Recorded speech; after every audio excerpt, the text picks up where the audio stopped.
La figura di cui vorrei parlare oggi è Franco Giuseppucci, leader della banda della Magliana. Diciamo fondatore, colui che ha avuto quell'idea, quell'intuizione. Franco Giuseppucci non è un semplice criminale, è un criminale che ha visto più in là rispetto a tutti i criminali che lo circondavano. Voglio premettere questo, non c'è nessun apprezzamento, la criminalità è criminalità, regà, non scherziamo. Dobbiamo comunque fare delle analisi per capire, anche perché, regà, Franco Giuseppucci è stato ammazzato giovanissimo e oggi vi racconto un attimino il profilo di Franco Giuseppucci secondo me. Scuola di botte, siamo di scuola di botte e meniamo tutti i bulli, i ciccioni e quelli brutti.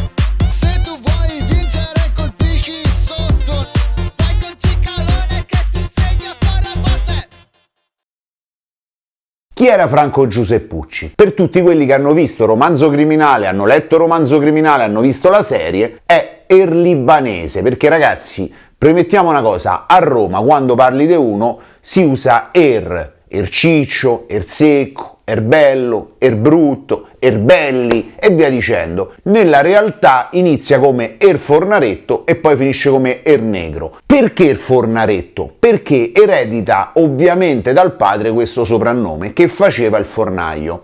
Ma era una brava persona il padre. Ragazzi, non tutti ne parlano, ma il padre, che faceva il fornaio e da lì il nome Erfornaretto, a differenza del padre, ha avuto più intuizioni. Come ha iniziato a delinquere? Lui che cosa faceva? Era intelligente, ma era anche tozzo e sapeva menare le mani. Diciamo, l'inizio della sua carriera era una sala scommesse ad Ostia, perché le scommesse erano proibite, ma si poteva scommettere su cani e cavalli. Esistevano gli ippodromi e i cinodromi. Lui era malato per il gioco. Il profilo di Franco Giuseppucci è sicuramente portato alla violenza quando serve, perciò lui se doveva menare qualcuno era pronto a menarlo, ma lo faceva anche con intelligenza. Se doveva collaborare con qualcuno, stesso discorso. Infatti non a caso il suo profilo inizia a salire, da semplice buttafuori inizia a aprire gli occhi e diceva ma qui c'è uno e c'ha bisogno di soldi, apriva le strade magari per un prestito a strozzo che magari gestiva lui. Ma che te servono i soldi? Non te meno oggi, se te servono i soldi te li faccio avere io, perché ragazzi l'usura era una delle entrate maggiori in quel periodo, ma ancora oggi. E dalla sala scommesse di Ostia lui faceva il custode di armi, perché Giuseppucci era schierato politicamente non a destra ma a estrema destra. Praticamente lui aveva i busti, i cimeli, di tutto, gli inni, era praticamente un estremista di destra mancato, mettiamola così, nel senso che lui comunque si faceva gli affari suoi, ma la sua idea politica era proprio quella. E non a caso teneva le armi non solo degli estremisti di destra, ma anche di alcune batterie importanti su Roma. Dopo che hanno fatto una rapina si portano le armi a casa. Fatta la rapina, fatta l'assalto, gli si danno le armi a Giuseppucci, Giuseppucci le custodisce,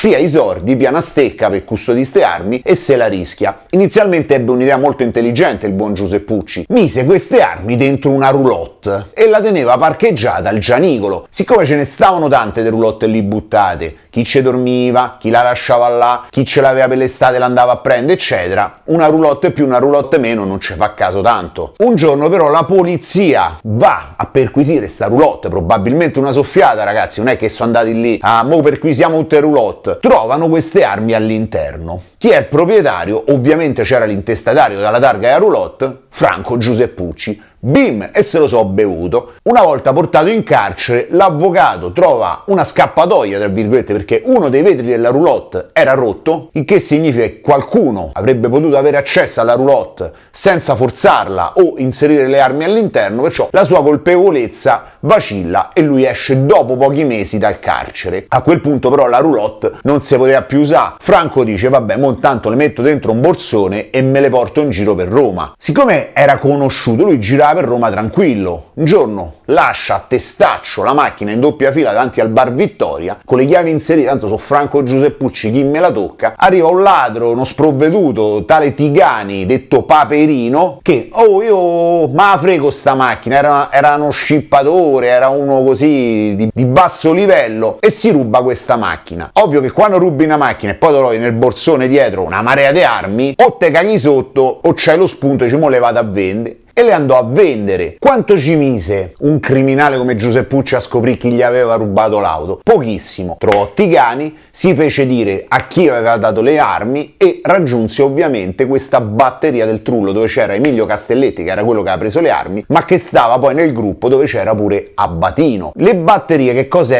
Erano gruppi di rapinatori, solitamente divisi per quartiere. Questa del Trullo poi erano persone del Trullo, ma anche persone della Magliana, persone di Trastevere. Quando lui arrivò lì, invece di far matto, sparo, v'ammazzo, ridatemi le armi, capì una situazione già interessante. Che ci dovete fare con queste armi? Ci dobbiamo fare una rapina. Ok, fermate un attimo. Queste armi non sono mie, io le tengo per persone molto pericolose, estremisti di destra e Enrico De Pedis, Renatino sarebbe, il famoso dandy della serie Romanzo Criminale, erano tutti conosciuti a Roma, perciò fermi un attimo, facciamo un ragionamento insieme. Si incontrano e da lì nasce questo primo progetto. Qual è l'intuizione di Giuseppucci? Roma era così, a Roma c'era Er più forte, no? Ogni quartiere aveva il suo Er più forte. Già dai tempi si ammazzavano a Roma, però il problema è che era una moria vicendevole. Partendo dai tempi del più che si accortellavano, potevi essere più per una settimana, per un mese, per un anno, per 5 anni, poi prima o poi qualcuno che ti accortellava lo trovavi pure tu. Era solo un susseguirsi, ma non c'era mai un potere unico che prendeva tutti i rioni, tutti i quartieri, eccetera. E lui disse, fermi tutti, ma perché non ci uniamo? Che cosa vuol dire unirsi? Che iniziamo a ragionare su più batterie. Io conosco De Pedis, io conosco gli estremisti di destra, adesso conosco voi e conosco altra gente. Se ci uniamo e facciamo un progetto, facciamo crescere un business in maniera criminale. Roma era arrivata tardi su questo, le mafie, eccetera, da tempo facevano questo ragionamento. C'era uno al vertice e piano piano c'erano gli altri sotto. E lui su Roma ebbe questa intuizione fatta però con una modalità molto più tranquilla, dove stecca para per tutti, se ci copriamo, spese, avvocati, eccetera, eccetera. E da lì nacque poi sta batteria che iniziò a crescere, no? Perché da una parte c'è delle figure molto operative, che erano per esempio questa batteria del Trullo barra Magliana, e dall'altra hai per esempio i testaccini, che pian piano col tempo i testaccini hanno dimostrato un'intelligenza nel riciclare i soldi, nell'investire, nel prendere altri collegamenti. C'erano figure veramente particolari di spicco, voi immaginate una Bruciati, un De Pedis, e in questa fusione Franco Giuseppucci prima si ammazzavano, ma adesso noi ammazziamo bene e in gruppo. Non a caso gli omicidi aumentano e sono sempre più metodici. Tu non vuoi pagare? Pum, t'ammazziamo. Gente che si ribellava alla banda, sia per lo spaccio, ma anche per questioni semplicemente d'onore, veniva ammazzata. Loro non si facevano guardare dietro. Giuseppucci non era il classico criminale che prendeva e ammazzava, faceva prima un ragionamento. Nel ragionamento valutava se poteva valere la pena di ucciderti o no. E queste sue capacità hanno portato una crescita notevole della banda, con però grosse fratture nel momento in cui lui venne a morire, perché lui nell'80 morì per mano di alcuni nemici, tra virgolette. Parliamo dei proietti, i famosi pesciaroli, perché c'è da notare una cosa. Molto spesso ai tempi i criminali avevano di base un altro lavoro. Chi faceva il pesciarolo poteva essere anche un boss di quartiere, chi faceva il pane poteva morire in un conflitto a fuoco. E nel momento in cui fu ucciso Giuseppucci, mancò quel collante, cioè colui che riusciva a stare con un piede con gli operativi, quelli proprio che non vanno a rapinato, vanno a fare, perché anche quando erano cresciuti, la parte diciamo della Magliana, da Abatino a Colafigli eccetera, erano rimasti comunque legati alle vecchie usanze, cioè questi andavano ancora a fare i rapini nonostante c'erano i soldi, cassa comune eccetera. Quegli altri avevano iniziato a allontanarle un po' le armi eccetera, tranne ovviamente a Bruciati che è morto poi in un conflitto a fuoco, ma per un discorso diverso. Il collante era proprio Franco Giuseppucci. Mancando quello c'è stata proprio sta scissione, ma poi di quello ne parleremo. La figura di Franco Giuseppucci è strategica, è fondamentale, era cattivo, intelligente, ovviamente è morto come tutta la maggior parte della banda giovane, è morto anche malamente tra l'altro, ammazzato così, gli hanno sparato.